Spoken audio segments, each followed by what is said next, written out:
For many individuals who have seen an unidentified flying object, UFO, have had a near-death experience, NDE, or an out-of-body experience, OBE, or even those that claim to have had direct physical contact with non-human intelligence, NHI, your life is never the same after this event. For some, this experience can be a traumatic event, which leads to perpetual fear and depression. For many that have both seen UFOs and have had direct physical contact with NHI, the majority are also having a diverse array of paranormal encounters, such as experiencing OBEs, telepathy, precognition, clairvoyance, apparitional sightings, and many other types of unexplained anomalous phenomena.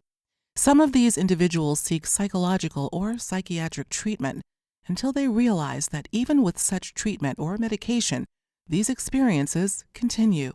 For many others, such as in my case, where one or more family members have also experienced many of these anomalous phenomena, you eventually realize that you and your entire family are not having a family psychosis at the same time.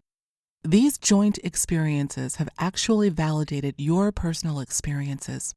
Over time, many of these contact experiencers are able to overcome this initial ontological shock and begin, as Free co-founder Mary Rodwell has termed, a path towards becoming a new human, an individual that has had a complete psychological profile transformation for the positive after these experiences.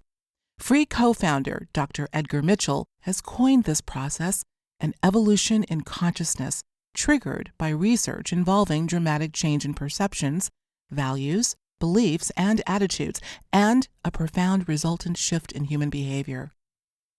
Dr. John Mack, professor of psychiatry at Harvard Medical School, who had several hundred clients that had UFO-related contact with non-human intelligence, suggested that these experiences seem to be created, as if by design, to shatter the previously held idea of what our reality is.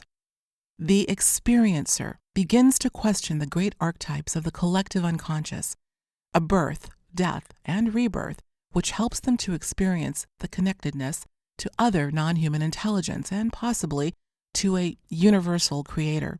As Max states, this awakening, the heightened awareness that grows out of the ego-shattering impact of the encounters, carries with it quite consistently certain interrelated psycho-spiritual changes, and especially if the experiencers are enabled to work through the traumatic dimension of what they feel certain has happened to them.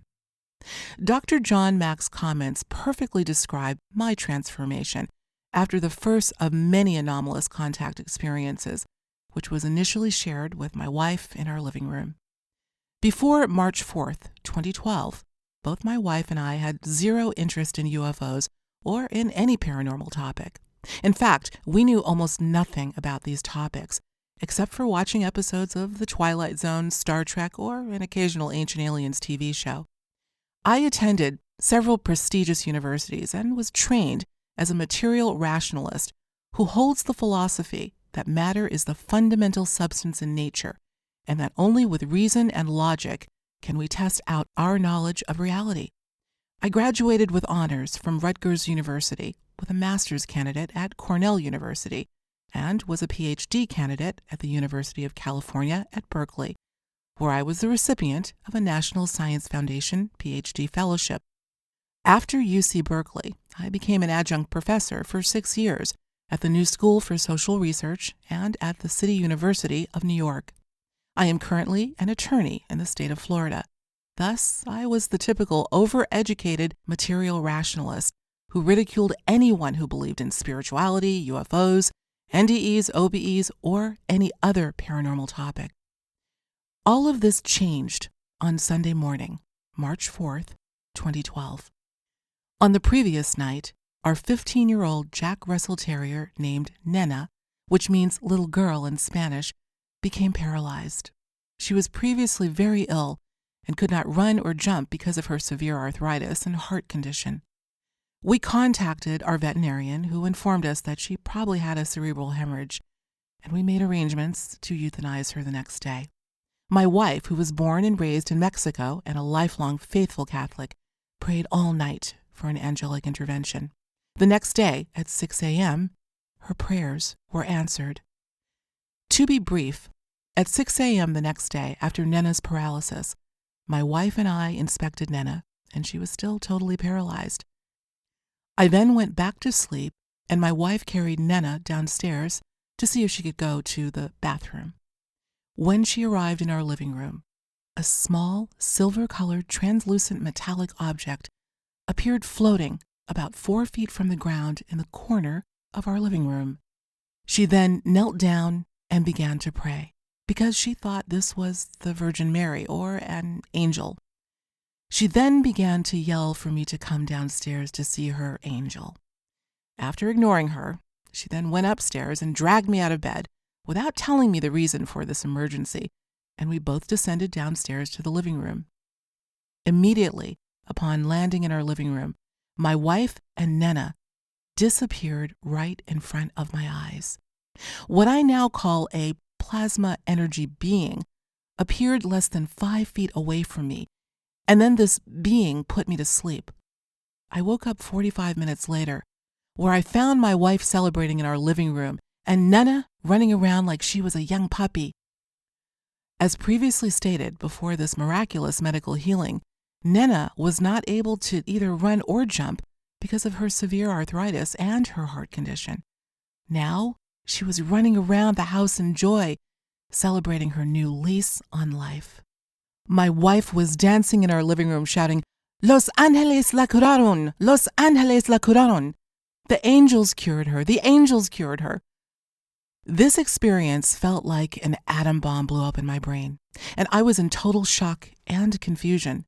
My wife did not know that she had disappeared for over 45 minutes. I pointed to our clock and showed her that 45 minutes had elapsed. She also did not see the energy being because she was taken before this plasma energy being appeared.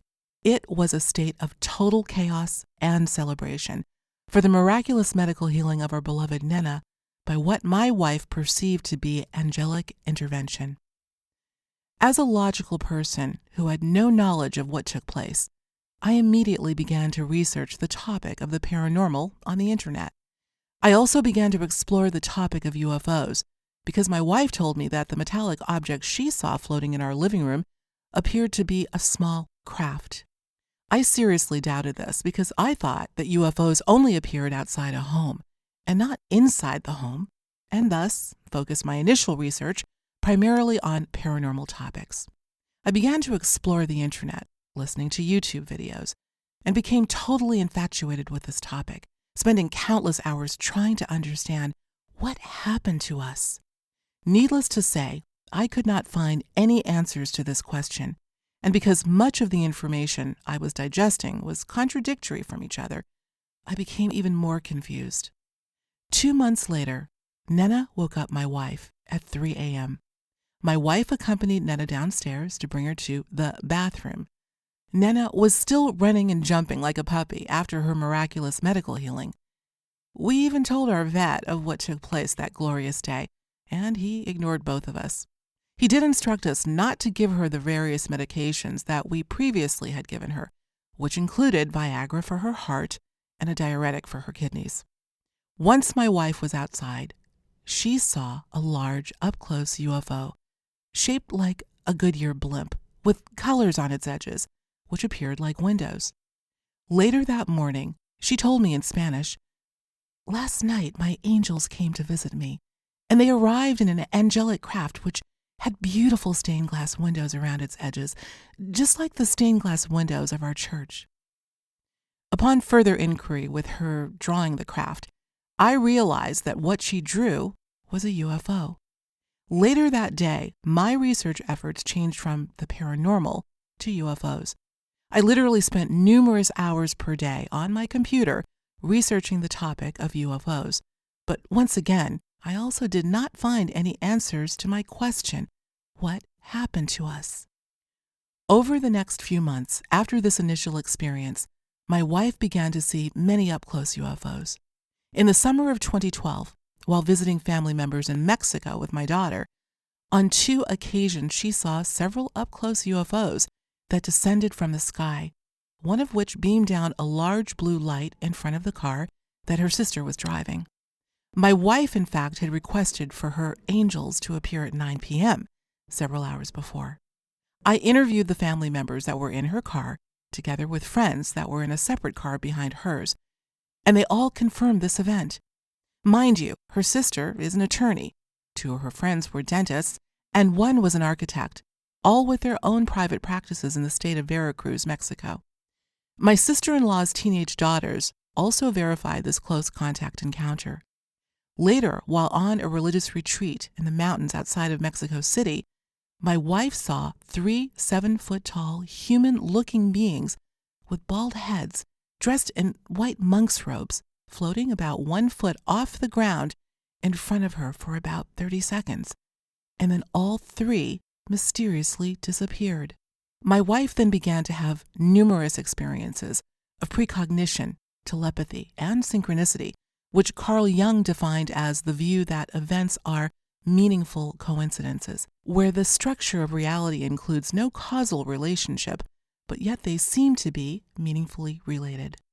While my wife was having these experiences, I was left alone until early September of 2012, almost 6 months after my initial contact experience with that plasma energy being in my living room. My second contact experience occurred when I playfully called down the craft that my wife had seen outside her home several months earlier.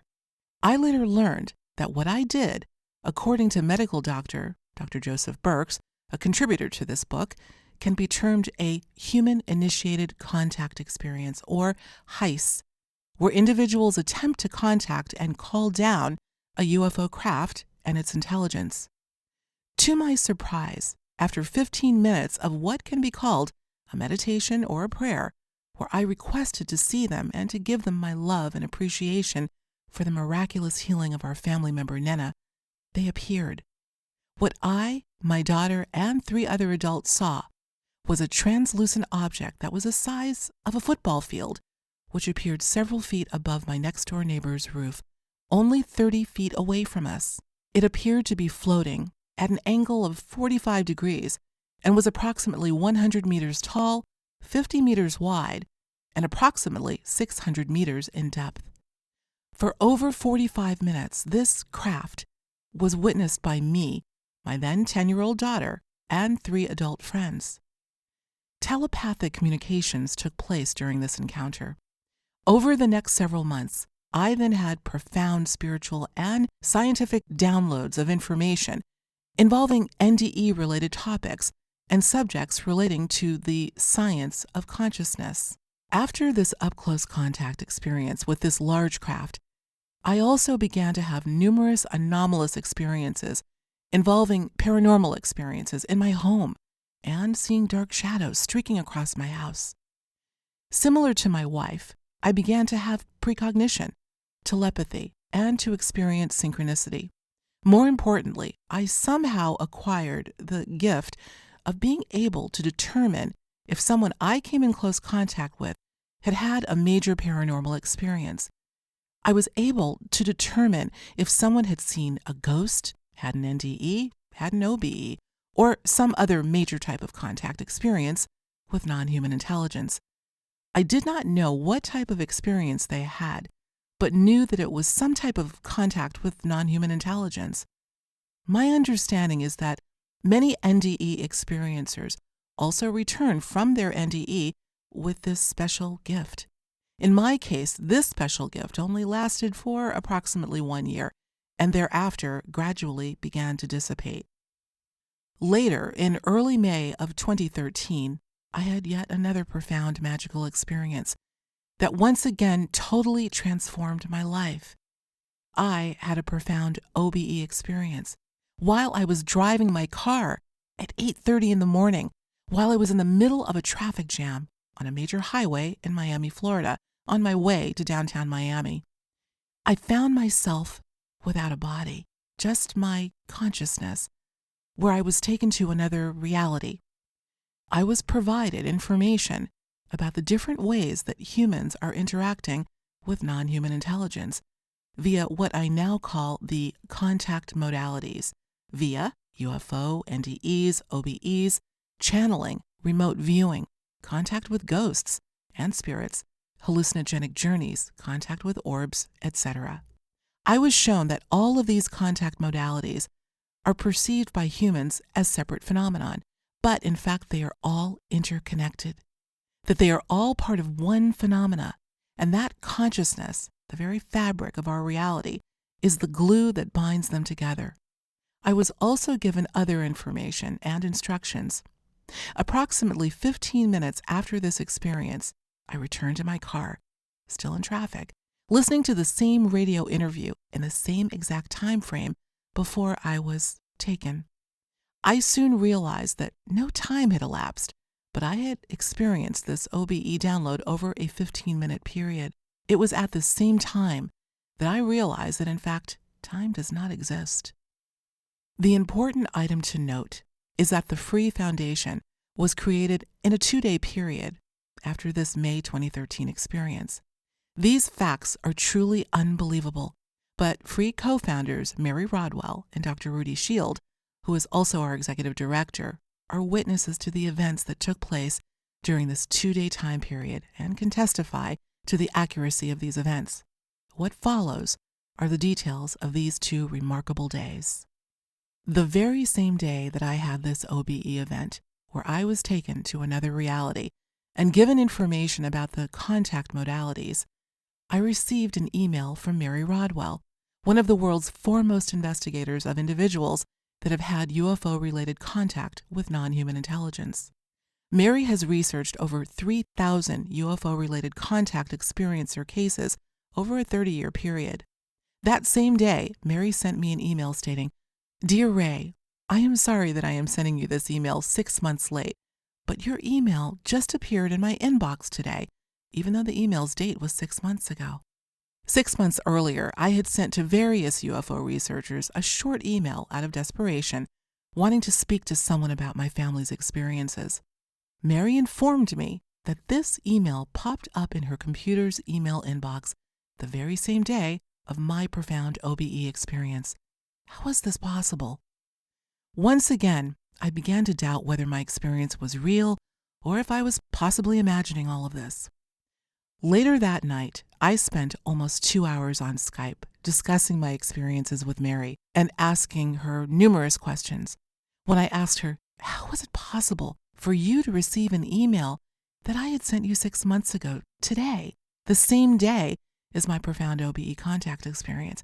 How is it possible for an email to be held up for 6 months in hyperspace?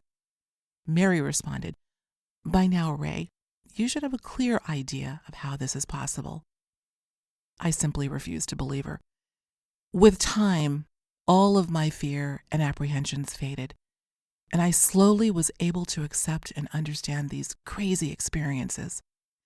The very next day, after this email communication with Mary, I received a phone call at 9:30 in the morning from Dr. Rudy Shield, an emeritus research astronomer of astrophysics at the Harvard-Smithsonian Center for Astrophysics.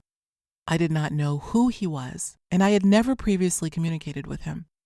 He informed me that Mary Rodwell had sent him my contact information with an email detailing my experiences. He asked permission to talk with me, and I agreed.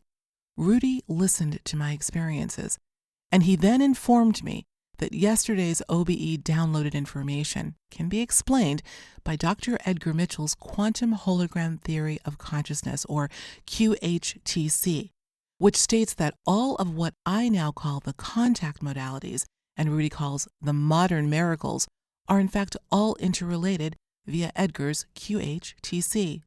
Over the next 90 minutes, he went on to explain this complex theory and informed me that he was eager to assist me to implement the instructions I was given by this non-human intelligence during this OBE encounter. He then informed me to contact Dr. Edgar Mitchell, who was his good friend, and gave me Edgar's phone number. He also informed me that he would contact Dr. Mitchell as well and inform him of my experience, which confirmed Edgar's QHTC theory. At first, I was hesitant to contact Edgar. After my UFO experience and paranormal research, I quickly realized that Edgar was one of the pioneers in both the fields of UFOs and the UFO disclosure movement. But more importantly, Edgar had founded the Institute for Noetic Sciences, the world's leading research institute on psi, ESP, telepathy, precognition, telekinesis, and consciousness studies. I eventually worked up the courage, and later that afternoon I called Edgar, who then promptly invited me to his home the very next day in Lake Worth, Florida. Edgar only lived 90 minutes away from me. Thus, 2 days after my OBE experience, I was put into contact with Mary Rodwell, then Dr. Rudy Shield, and finally, one of the leading pioneers in psychic research and ufology, Dr. Edgar Mitchell. I arrived at Edgar's home for my 10 a.m. appointment, and I spent almost 6 hours with Edgar, the first of more than 20 visits to his home. Edgar informed me that both he and Rudy had discussed my contact experience, the instructions that I was given, and that both he and Rudy agreed to become my scientific advisors for the mission that I was given. I explained to Edgar that I had no idea what I was supposed to undertake, and that I was still trying to grasp what actually happened to me. Edgar responded, "Don't worry, it will eventually come to you. Just remember that Rudy and I will assist, support, and guide you as you eventually find out what you need to do." I returned home in a daze of confusion, bewilderment, and excitement after having met a living pioneer and genius. When I returned home that afternoon, I immediately contacted Mary Rodwell via email and later over Skype. I told her the details of my conversations with Dr. Rudy Shield the day before and my recent personal meeting with Dr. Edgar Mitchell. She then confirmed that she in fact did send Rudy an email with my contact information. For many years, Mary has sent to Rudy the contact information of individuals that might have received downloads of advanced physics or information on consciousness, and I soon learned that Rudy was an expert on both topics. In my case, it was confirmation about the OBE information I was given about consciousness, the physics of the structure of our reality, and how the QHTC might possibly explain the contact modalities. I then asked her if she would like to join Edgar, Rudy, and I to begin to implement the instructions I was given during my OBE experience, and she agreed. Thus, it was at the home of the late Dr. Edgar Mitchell where the Free Foundation was formed over a 3-day period under the synchronistic guidance of some type of unexplainable non-human intelligence. I have gone into the details of my personal experience to allow the reader to understand just how traumatic and illogical these experiences can be to so many contact experiencers. These experiences are bizarre enough to drive someone towards seeking a psychiatric diagnosis and medication in the hopes of stopping such manifestations. For me, however, both my wife and daughter were also experiencing some of these anomalous occurrences. Previous to March of 2012, we never had any of these anomalous experiences. I understood that my entire family could not be having a group psychosis. I was having up-close UFO sightings, contact with non-human intelligence, had a profound OBE experience, was having diverse anomalous experiences, and at the same time, I was having a spiritual emergence, all of which led to both short and long-term traumatic, unsettling, even destabilizing effects upon my psyche and my marriage. Eventually, I was able to overcome and transcend these fears, and I've had a complete psychological profile transformation for the better. As Mary Rodwell and Edgar Mitchell have termed a new human, as our free experiencer research findings will soon reveal, my experiences and the resultant transformation were not unusual, but were in fact very common experiences. Additionally, upon many months of intense research into the UFO-related contact phenomenon, I quickly realized that nuts and bolts ufology was not providing any answers to this complex riddle. Many of the internet sites, YouTube videos, and researchers on UFOs and UFO contact experiencers had never undertaken any formal academic research to document this complex phenomena. All we had were thousands of individual books and case studies, but no attempt to quantify and document this phenomenon. Having an academic background, I later conducted an academic literature review of the UFO contact phenomenon with NHI. And what I learned was that no one had ever undertaken a comprehensive academic quantitative and qualitative research study on this phenomenon. I was deeply surprised by this lack of basic research because, for me, this was the most important issue facing humanity, and yet there was little to no academic research in this area. I quickly realized that one of the most important needs in this field was to undertake the necessary basic research that would finally establish a baseline for the fundamental questions that needed to be asked.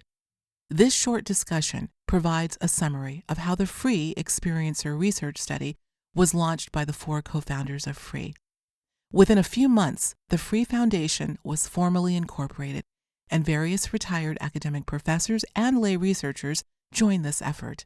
Dr. John Klimo, a retired professor of psychology who taught graduate-level university courses in research methodology for over 40 years, volunteered to be the chair of the Free Research Committee. Besides the need for basic academic research, there was also the need to establish a support program for contact experiencers. For over a year, I thought I was going crazy. My wife found her support in the Catholic Church, the various church ministries, and her communications with God. I, on the other hand, was not able to communicate with anyone about my experiences. I knew that the Catholic Church was not the answer for many of my questions, and the church members were not open to these discussions. For the few that I told these stories, my comments were met with fear and ridicule of my family's experiences. It was only after Free was established that I began to speak with hundreds of contact experiencers, and have continued to do so over the past 5 years. I quickly realized that Free also needed a support aspect to our research work. We created several support initiatives, which continue to this day, and Mary Rodwell became the chair of the Free Support Committee with the assistance of many volunteers. How does one attempt to develop a comprehensive academic research study on the topic of UFO-related contact with non-human intelligence when this task was never previously developed? There were a few small-scale academic statistical research studies on the topic, most notably by Free board members Kathleen Martin and Dr. Leo Sprinkle, a retired professor of clinical psychology. Free advisor and friend, retired professor of psychology Dr. Kenneth Ring, one of the world's leading academic scholars on near-death experiences, also conducted a short and limited quantitative study comparing NDE and UFO abductees. These pioneer abduction studies were extremely important and valuable. However, these previous studies were also limited. First, the primary focus was on abductions, individuals being physically relocated to another location. And our research study later concluded that abductions were a small fraction of individuals that had UFO-related contact with non-human intelligence. These studies also asked a small number of questions and contained a small number of participants. In addition, the questions asked were quite limited and focused on a small number of topic categories. Finally, the candidates were self-selected and very little publicity was given for these surveys. Thus, while these important studies contributed greatly to the understanding of this phenomenon, they had major limitations. What was needed was to establish a new paradigm, a new methodology of studying this phenomenon, one that involved the cooperation of a large group of academics and lay researchers in this field to both develop and implement this research study, an academic research study which outlined a mechanism for an anonymous survey, one that can be administered across the entire world. With the assistance of FREE co-founders Dr. Edgar Mitchell, Dr. Rudy Shield, and Mary Rodwell, we began to assemble a team of retired academics and non-academic researchers for our Free Experiencer Research Study Research Committee. Our first task was to develop a research methodology for our academic research study. Beside Harvard astrophysicist Dr. Rudy Shield, we also added 3 retired academic professors. Dr. John Klimo was a retired professor of psychology and was well known as one of the few academics who received a tenured faculty position, mainly researching the field of the paranormal. Dr. Leo Sprinkle was a retired professor of clinical psychology and was the first academic to publish an article on UFO-related contact experiencers. Leo is well known in the field of ufology as one of the pioneers and authorities on this phenomenon. Dr. Klimo taught research methodology for over 40 years at various universities, and he was appointed the chair of our research committee. Approximately 1 year later, retired professor of neuroscience, Dr. Robert Davis, joined our free research committee after the research methodology was developed, and he became a major contributor to much of our research study. We also assembled a team of non-academic researchers to assist and guide the academics. Besides Mary Rodwell, one of the foundations of FREE has been FREE Board of Director Kathleen Martin. Kathy is without a doubt one of the pioneers in this field, and together with Mary Rodwell, they are, in my opinion, the 2 leading researchers in the field of UFO-related contact with non-human intelligence.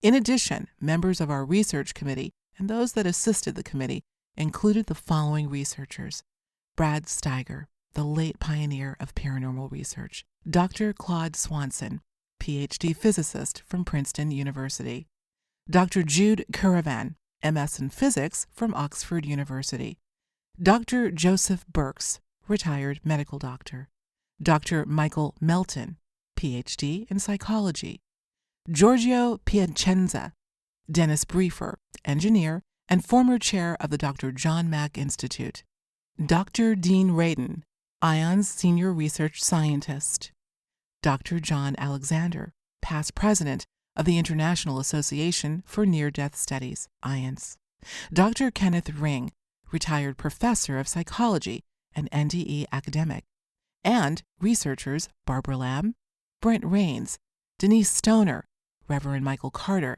Illobrand von Ludwiger, Parcel Polte, David Chase, Preston Dennett, Len Hartram, Dr. Rebecca Hardcastle Wright, Miguel Mendonça, Rodrigo Fuenzalida, Julio Cesar Galeano, and my dear friend, researcher and public radio broadcaster Ralph Steiner. The members of the Free Board of Directors, including the late Dr. Edgar Mitchell, hypothesized that all of the contact modalities might actually be one phenomenon which should not be studied as separate phenomena, which is the modus operandi of the research organizations that are in these fields. Free co-founders Dr. Edgar Mitchell, Dr. Rudy Shield, Mary Rodwell, and all of Free's board of directors believe that this limited stovepipe approach does not recognize the numerous commonalities shared by each of these contact modalities, commonalities which have yet to be academically researched in any systemic format. Many researchers, such as consciousness and ESP researcher Dr. Dean Radin, NDE researcher Dr. Kenneth Ring, consciousness and UFO researcher Dr. Jacques Vallée, academic astrophysicist Dr. Rudy Shield, Princeton-trained PhD physicist Dr. Claude Swanson, PhD, neuroscientist Dr. Bob Davis, retired PhD academic Dr. John Klimo, paranormal UFO researcher Dr. John Alexander, paranormal researcher Brad Steiger, and even the late Dr. Edgar Mitchell, and so many others, have publicly expressed their opinion that there might be a strong possibility that all of these paranormal contact phenomena might be one phenomenon being expressed via different modalities. Edgar Mitchell's Chapter 3, From Outer Space to Inner Space, and Chapter 5, Nature's Mind, the Quantum Hologram articles, and Rudy Shield's Chapter 4 article, A Physics Model of Local and Non-Local Consciousness, attempt to address the issue, what is consciousness? And also present the hypothesis that what we now call the paranormal might actually be one phenomenon. Dr. John Alexander's Chapter 14 article titled Phenomena Without Borders will discuss this topic in more detail. These 4 chapters and many others in this book will attempt to demonstrate that the UFO phenomena needs to be viewed not in isolation, as is currently viewed by the majority of ufologists and parapsychologists, but as one that needs to be integrated into parapsychology and not ostracized as a taboo topic. It is important to note that the Free Foundation is not a ufology organization. Our interest is not in the nuts and bolts research typically associated with mainstream ufology. Instead, our focus is to explore the question, what is consciousness? And how is consciousness interrelated with non-human intelligence? By conducting comprehensive academic quantitative and qualitative research surveys on the various extraordinary experiences via the contact modalities, the majority of Free's board of directors, including the late Dr. Edgar Mitchell, publicly stated that the field of what we know as ufology is a very limiting paradigm to understand what UFO contact is, because it is primarily focused on a rudimentary nuts and bolts approach. Dr. Mitchell publicly stated on numerous occasions that the experiencer of contact with non-human intelligence is the key that will open the door to understanding what is consciousness and what is the relationship between consciousness and contact with non-human intelligence. Free hypothesizes that a cross-comparative research study of experiencers of the various contact modalities may provide insight into the validity of potential future models of consciousness. Once the cross-comparative research has been undertaken among the various contact modalities, numerous commonalities will be identified that are shared between all of these experiences. All of the variables identified by these experiencers of the various contact modalities can then be utilized to try to develop a viable hypothesis for a unification theory of consciousness and contact. Unfortunately, given a lack of funding, the same predicament that Dr. Mitchell wrote about in his 1974 book, this comparative research among the various contact modalities will have to be delayed for a future generation to undertake. When I was a student at Rutgers College in the mid-1970s, I read an influential book by Thomas Kuhn titled The Structure of Scientific Revolutions, where Kuhn argued how phenomena that are unable to be explained by the dominant scientific paradigm of the time slowly evolved to eventually accommodate those anomalies.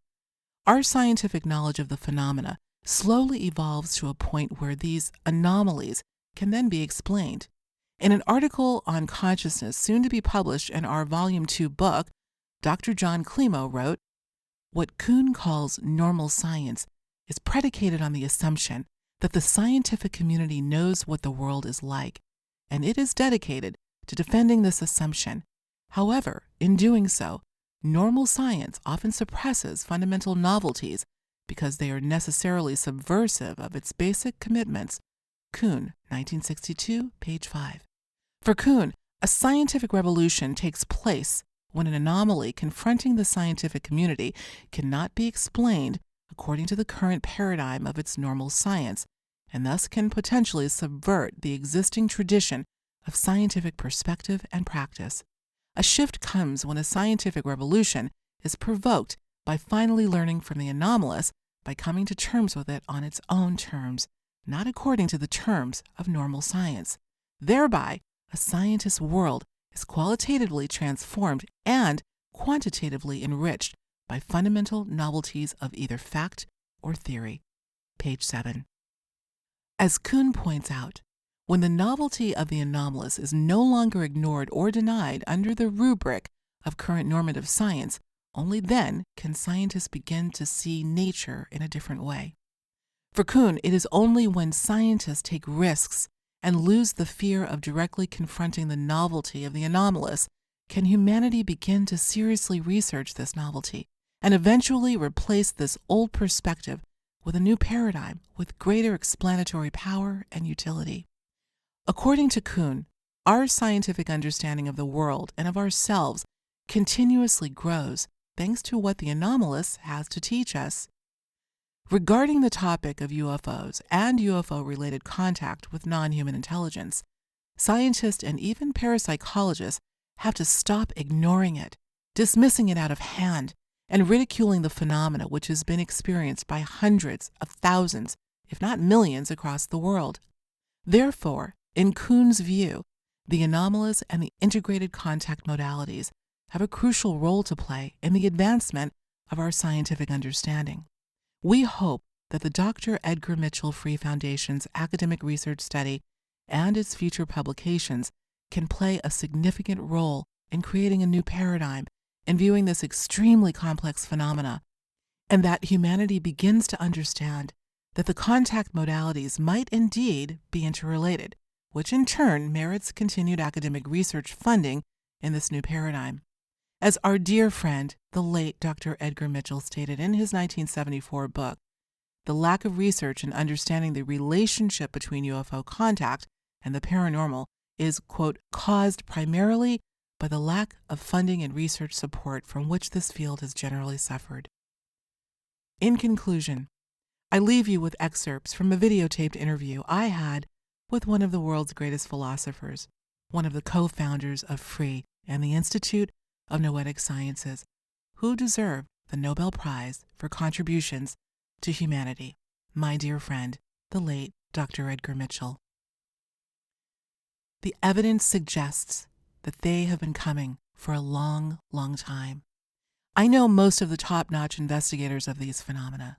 I know quite a number of the writers and experiencers, and we are all progressing in the same direction, trying to understand these phenomena, trying to find out who these entities are. They have solved the science and technical problems involving the manipulation of space and time. Regarding the Free Experiencer Research Study, I think that finding more people who have had these types of experiences and who are willing to explain it so that we can understand all of the facets and apply the science that we have to these experiences and to expand our science, because our science is not adequate at this point to explain all of these contact experiences with NHI and all of its capabilities as we get to know them better and they get to know us better, and we create workable relationships with them like we do with our neighbors across the street or down the road or in the next country or over the next continent. So at least we are working together to understand each other in a better way. I will continue to support FREE because we want to know these answers.